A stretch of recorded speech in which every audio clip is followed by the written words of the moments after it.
දළදා ප්‍රදර්ශනයේ පවත්වන අද පස්වෙනි දිනය. අතරම සංතෝෂයි කියන්නේ මහනුවරට ලක්ෂ මම හිතන්නේ ලක්ෂ 50ක් ආවත් හැමෝටම සලකන්න පුළුවන්. සනීපාරක්ෂ ඇති හැම පහසුකම්ම දීලා තියෙනවා. ඒ කියන්නේ කිසිම අඩුපාඩුවක් නැහැ. ඒ වගේම තමයි දන්සල් මම හිතන්නේ විශාල පිරිසක් දෙනවා දන්සල්. ඉතින් අපි ඒ නිසා දිනපතා දන්සල් දෙනවා අපි. මම ඇත්තටම කියන්නේ ලංකාවේ මහනුවරේ ඉන්න දානපතියෝ නෙමෙයි මොනවා හරි දෙයක් කරන්න පුළුවන් හැම කෙනෙකුටම ගෞරවයෙන් ආරාධනා කරනවා මේ අවිල්ල මේකට දායක වෙන්න කියලා මේ දළදා ප්‍රදර්ශනයේට මේ අද අතරම මුස්ලිම් බැතිමතුන් අපි අගය කරන්න ඕනේ. ඔවුන් විශාල දායකත්වයක් දෙනවා අපට. අපි ඇත්තටම මේ පුදුම ගරු කිරීමක් කරන්නේ ඔවුන්ට. ඔවුන් මේ පැය 24 පුරා ඔවුන්ගේ පූජනීය ස්ථාන විවෘත කරලා අපේ සදහැවතුන්ට අවශ්‍ය පරිපාරක්ෂිත දේවල්ද පනපොන දේවල්ද හැම දෙයක්ම ඔවුන් විදුමාකාර මේ ලෙන්ගතුකමකින් කරනවා. ඉතින් මේ පානීය ජලය සහ පිරිසිදුකම ඇති අංග සම්පූර්ණ කිසිම අඩුවක් නැහැ ඇත්තටම. මේ බොහොම සන්තෝෂයි කියන්නේ. ඒ වගේම තමයි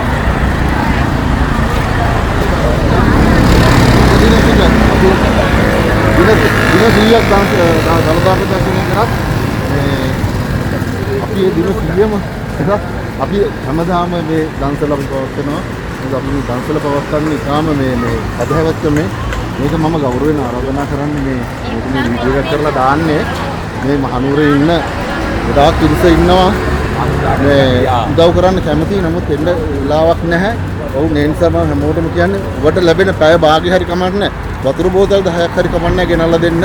මේ ඇවිල්ලා ඉන්නේ අපේ නගරයට අපේ ගමට ආපු අමුත්තන්ට අපි සලකන්න ඕනේ. ඒ නිසා අති උත්තම දළදා වහන්සේට කරන ගෞරවය හා සමාන ගෞරවයක් තමයි සදහැවතුන්ට අපි දක්වන්නේ. මේ සදහැවතුන් ඇත්තටම දවස් ගාණක් මේ පොලින් වල ඉන්නේ මේ උතුම් භක්තියකින්. ඒ භක්තියට අපි ශක්තියක් දෙන්න ඕනේ. ඒ ශක්තිය තමයි අපි දෙන්නේ. අතර මම 10000කට විතර හැමදාම උදාසන මේක දෙනවා. ගන්සල මේ ඉතිරි දින පහෙත් මම ගෞරවයෙන් ආරාධනා කරනවා හැම කෙනෙකුටම අවශ්‍ය විදිහට අපි ඒ සංග්‍රහ කටයුතු ලෑස්ති කරලා තියෙන්නේ. බය නැතුව නුවරට එන්න.